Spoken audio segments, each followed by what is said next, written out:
Hi, I'm Alice, and this is Plant Slut.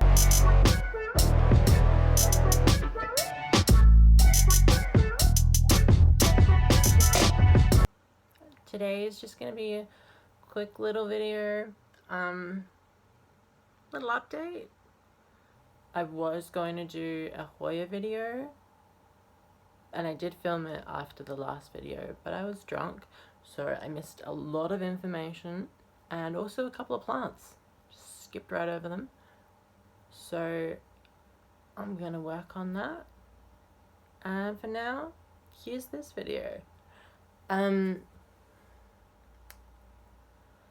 I sort of started this channel thinking that I was coming from a point of authority as someone who's done, the education route of plants. But I almost instantly killed just a whole bunch of little plants. If you've seen the first video I put up, I bought a Raphidophora cryptantha. Super exciting. Loved it. Still, no, it's dead.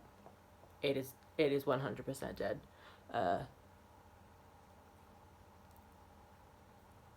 This little curly, it's dried, it's curly, and it's dead.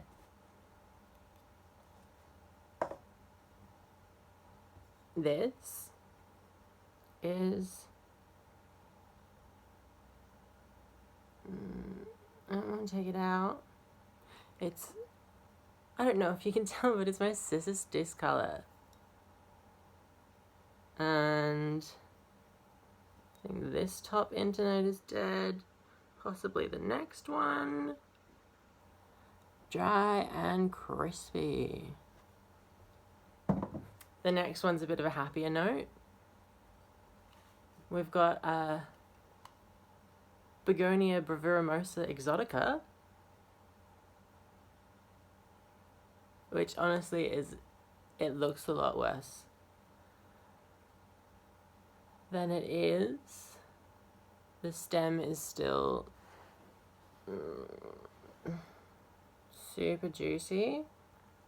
We've got a happy little leaf bud at the top. I think she'll be okay.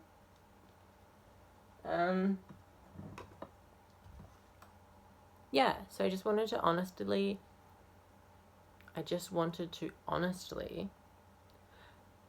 and openly admit to pretty much killing two really cool plants. So what happened? How'd you fuck up so bad, Alice? How'd you fuck up so bad? Well, it's totally not my fault. So every time I get a new plant, at least I've been doing this the last 3-4 years, I like to soak them in, I don't know what they have in other countries, but we have a brand called Sea Salt, which is a seaweed emulsion. It's got some hormones in it that are supposed to be helpful to help plants recover from shock, and there's a bunch of stuff, and it's it's sort of scientific, but I think it works. I don't really know why or how, but it does seem to work. So then a year and a half ago, I started using something called Charlie Carp, which is a fish emulsion as opposed to a seaweed emulsion, and it's supposed to do pretty much the same thing. But I started using it because it's made from carp from the River Murray, which, if you don't know, is an invasive species that just completely clogs our main river system here in Australia. the Murray-Darling River Basin. So yeah, I thought that was a really cool idea, so I've been using that and it's been fine. It does, pretty much the same thing, plus you've got the added benefit of killing invasive species. Thumbs. But around, I don't know, a few months ago, I went to Bunnings, our hardware store here in Australia, and it's getting brighter. And I bought, so there was the small container of Charlie Carp, and that was like, say, $15, and there was this massive container for $10. And this massive container was made so that you had a little hose attachment so you could spray it on your lawn or in your garden, whatevs. But that means it's got this little hole at the top, which I didn't really think about at the time. I was just like, why is that massive one so much cheaper? And it's because you're supposed to use it quite quickly. And if you don't, the solution could become colonized by less friendly, fucking hell. Can we not? Less friendly microbial species. And I think that's what's happened. So over the last, like the week or two before,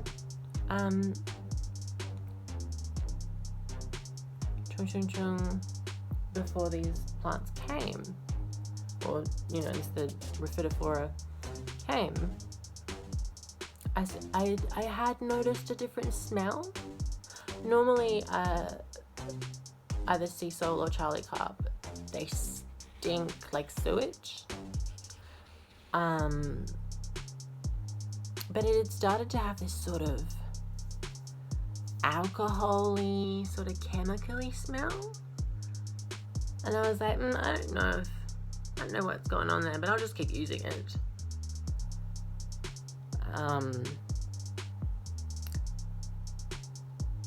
And I'll just see what happens, I'll buy a new one when this one runs out. Should have gotten rid of it, probably. And I don't blame, Charlie Carp for any of this. It's like totally on me. I was using the product for the wrong thing. Well, that packaging, the giant one, for smaller jobs. And that's on me. And also there's a little cap that goes into the top of the hose thingy container, hose thingy outlet. And I had noticed a couple of times that had popped off, and I was like, oh no, it's nothing to worry about. Maybe I should have just put it back in. It's all on me. But yeah, so pretty much, I obviously did my normal routine. I soaked them and put them back in my room. And pretty quickly, the Raphidophora got it first, and it just sort of was a wet, sort of mushy edge to the leaves, and I was like, oh, that's not great. But I had it sort of not really close to the humidifier, and I was like, well, maybe it's just, a dry leaf, but then it's got wet. The margins of the leaf often dry around the edges if a plant isn't getting enough humidity. So I put it closer to the humidifier, and it just kept spreading. We'd take over the leaf, and then we'd start on a new leaf, and I was like, okay, well, I don't think it's, maybe,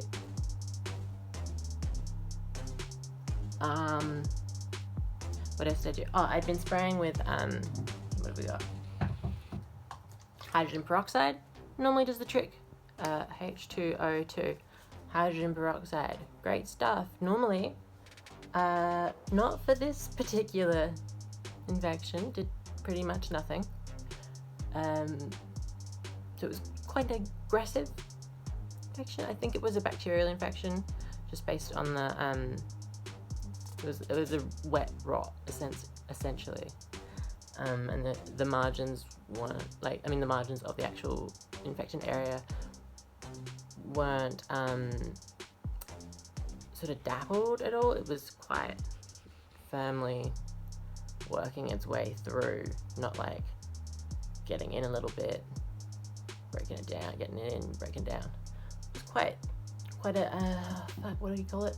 A defined margin to the edge of the rotting area, and that to me sort of indicates a bacterial infection. Like, there's no hard and fast rules really when it comes to these things. I mean, unless you're doing, a visual inspection is essentially worthless, but you can sort of get an idea of what might be going on. So yeah, I just put it close to the humidifier, and then it sort of started on the scissors, and I was like, well maybe they both need more humidity. So I set up an old tank. I put heaps of sphagnum in the bottom, so there would be plenty humidity. There would be plenty of humidity, and just sat them both in there, not too close to the sun, but close enough that it would warm up a little bit. I was like, yep, that's going to sort them out. They're going to have to live in there forever. That's fine. I can deal with that. But then it kept going. And then the last one not the last one because it's still going on. But the Begonia breviremosa exotica started going. And I've actually taken photos on my phone on a few other things that have it. I think have it, but it hasn't spread very quickly. I've taken a photo so that I know I can look back at it and be like, yeah, no, it's totally spread since yesterday. And cut off those leaves. That's pretty much all you can do other than killing your plant. You just cut the leaves off. Which is what I had to do with the Begonia breviremosa. You've seen it. It's got no leaves. And I tried to propagate them, which you absolutely should not do. If a plant is dying, you should not try and propagate it, because it's not going to work. And if it does, if the disease is on that thing, it's just going to keep being on that thing, and it might propagate and then die anyway. Super sad. So those all rotted, the leaves, which I thought would happen, but I was hopeful. Yeah, and slowly. Then I did some research, and I was like, yeah, I'm pretty sure it's this bacterial rot. And I noticed that had, it liked quite a high pH for it to survive. So I started using phosphoric acid, which is a systematic or a semi-systematic fungicide, and it's pretty simple. For a simple guy, nothing complex. It's not gonna kill you, I don't think. Probably shouldn't drink it, but it's not too awful.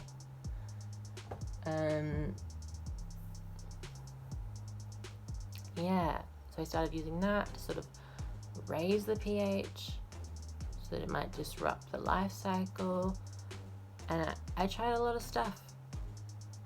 And I tried making it go up one day and down the other with the hydrogen peroxide and the phosphoric acid, and that didn't work. And now I have some sticks, so that's great. That's my whole story. Just wanted to admit to that.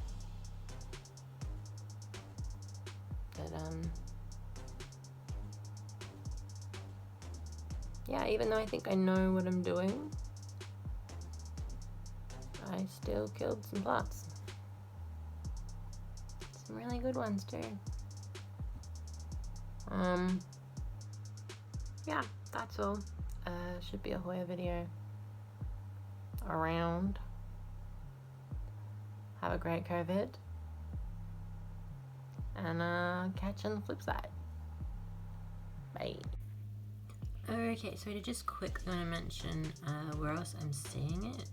And it's hard to see, but if you look on the leaf just here, there's sort of a bit of a patch that I think showed up since I've had this disease going around. This is on my philodendron, what do we call it? Scandens, Hederacean, whatever you want to call it. And then I've also got over here on my Thalmatophyllum stenolobum.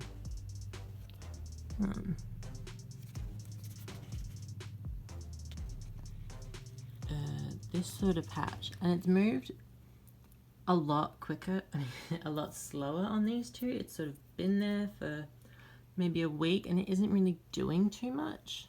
So that is a good sign, I guess.